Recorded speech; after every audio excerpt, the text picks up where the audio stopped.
आज के समय पे यह मुद्दा स्कीम इनके और इनके परिवार के ऊपर एक काला साया बनकर मंडरा रहा है और यह मुद्दा स्कीम एक money laundering and land scheme के रूप में देखा जा रहा है। वो कहते हैं ना कि कोई भी समस्या या फसाड़ या जंग जो होती है वो 3 कारणों से होती है, जड़, जोरू और जमीन। तो यहाँ इनके ऊपर ये पूरी मुहावरा एप्लीकेबल हो जाती है।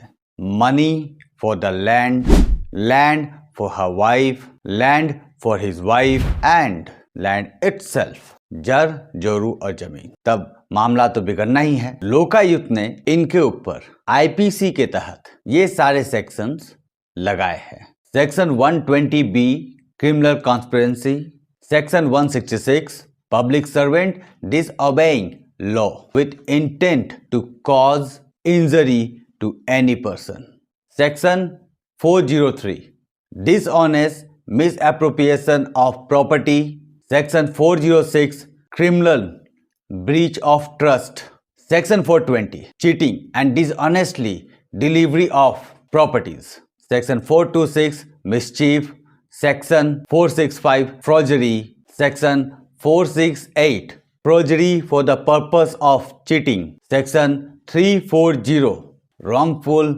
confinement and section 351 assault। ये सारे धाराएं एफआईआर में लोकायुक्त के द्वारा लगाई गई है। इन्वेस्टिगेशन जारी है, रिजल्ट अभी तक आया नहीं है, समय लगेगा। हिंदुस्तान के कानून व्यवस्था पे आप विश्वास रखिए। मुद्दा स्कीम एक ऐसा स्कीम है जो मैसूर की जनता को हिला के रख दिया। उनका विश्वास सरकार के ऊपर उठ गया। मुद्दा यानी कि मैसूर अर्बन डेवलपमेंट अथॉरिटी या डिपार्टमेंट जो है, ये संगठन है जिसको ऑर्गेनाइज किया गया, जिसका फॉर्मेशन हुआ कि वह मैसूर के जो अर्बन एरिया का जो लैंड है उसको प्रॉपर्ली एलोकेट करेगा उन लोगों को जो उसके लिए एलिजिबल है, जिन्होंने समय पे एप्लीकेशन डाली है। लेकिन हुआ कुछ अलग। रिपोर्ट की माने तो पता चलता है कि जो अधिकारी है वो वहां के प्रभावशाली लोगों के साथ मिलकर illegally government urban land allocate कर दे रहे हैं प्राइवेट कंपनी और इंडिविजुअल्स को। डॉक्यूमेंट फोर्स कर लैंड ऑनरशिप से लोगों को वंचित करवा दे रहे हैं।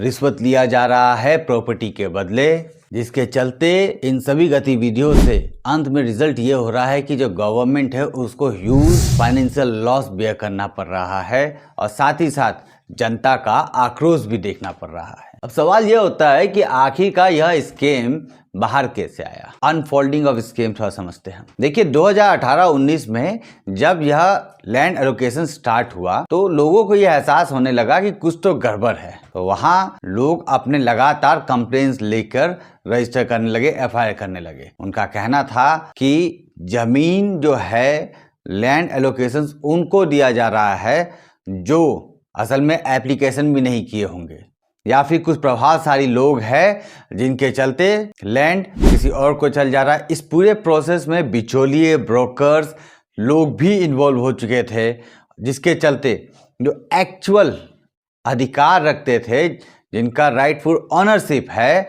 उनको लैंड नहीं मिल रहा था। और इसी वे सिद्धारमैया जी को मनी लॉन्ड्रिंग का केस भी लगाया गया। मनी लॉन्ड्रिंग जो कि prevention of money laundering act के अंदर आता है, PMLA, in connection with the monetary benefit which he is having for the exchange of the land documents और for performing the land allotment to those people who are not eligible for it. अब मामला ED के पास है, कर्नाटक लोकायुक्त के पास है।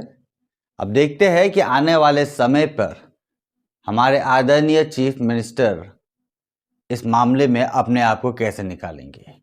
लेकिन दोस्तों यहाँ पर्पस ये है मेरा इस वीडियो बनाने का कि किस तरह से एक ब्यूरोक्रेसी फॉर्मेशन, एक संस्था जो वहाँ के लोकल पीपल को मदद करने के लिए था, उनके लिए बेटर रेवेन्यू ऑप्शन जनरेट करने के लिए था, किस तरह से गलत पावर, किस तरह से रिस्पॉन्सिबिलिटी किसी गलत व्यक्ति के पास चल जाए तो कैसे उसका मिसयूज हो सकता है। मेरा यह वीडियो बनाने का किसी भी रूप से किसी भी सरकार या व्यक्ति विशेष के ऊपर इल्जाम लगाना नहीं है, बस यह बतलाना है कि जो कोई भी पावर का मिसयूज करेगा कानून उसके पीछे जरूर पड़ेगा। तो दोस्तों फिर मिलते हैं किसी और टॉपिक पे।